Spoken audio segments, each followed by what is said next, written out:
question time once again on Consuming Passions. The question, what do this squash ball and food have in common? The answer, absolutely nothing. Unless you've experienced one of those style fish cakes that sometimes pop up in lesser restaurants. Small, rubbery items that will make great shock absorbers. But a well-made fish cake is a joy, especially when accompanied with a cucumber relish, as featured today in Consuming Passions. It's simple and the process starts with chili. I begin by chopping the flesh of one chili after removing the seeds, or you could use a couple of teaspoons of bought chili. Then I chop up a couple of tablespoons of capsicum from the sweet chili family. Any colour would be fine. And a couple of cloves of garlic, of course. A piece of lemongrass stem is next, taking off the tough outer part, crushing the tender inner stem, and chopping that up. A lime leaf, if you can get one. They're often available frozen in packs of hundreds. They're not expensive and keep well, so they're an excellent investment. Now I grind all this up in a mortar, or of course I could do it in a food processor, along with a couple of teaspoons of fish sauce. Once ground finely, I add an egg and mix in well. Now to the fish. I need about 300 grams of a good white fish fillet, red emperor, snapper, jewfish, for example. The first thing I do is check for bones and remove them. And then I pat the fish dry. I don't want too much moisture in the fish cakes. And the fish is then very finely chopped. Again, this could be done in the food processor.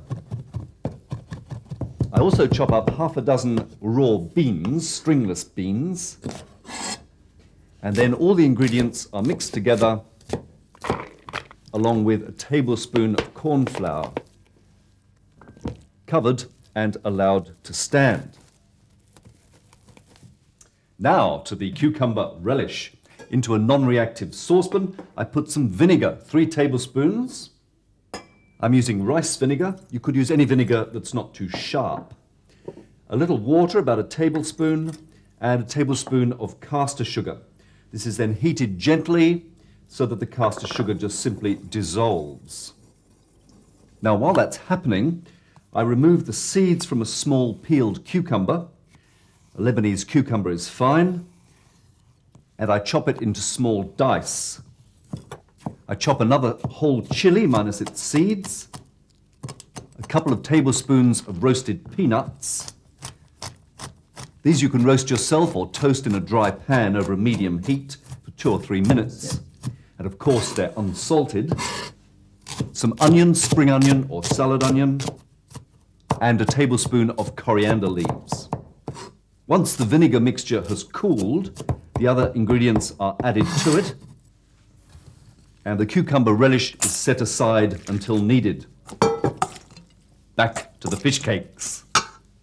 Now, traditional Thai fish cakes are usually deep fried, but I find they're easier to cook in a non-stick pan that's just been smeared with a little oil, one that qualifies for the tick of approval from the Heart Foundation, such as peanut oil or canola. They can be shaped in the pan. I find that's much easier than trying to shape them in the hand. And just a few minutes of cooking each side till they're beautifully golden brown. And they're ready to serve. The fish cakes should be consumed as soon as possible after cooking, along with some of that crisp, crunchy cucumber relish. And possibly, for adults only, a little crisp, fruity white wine, such as a Chenin Blanc. That would be absolutely perfect. From Consuming Passions, till next time, bon appetit.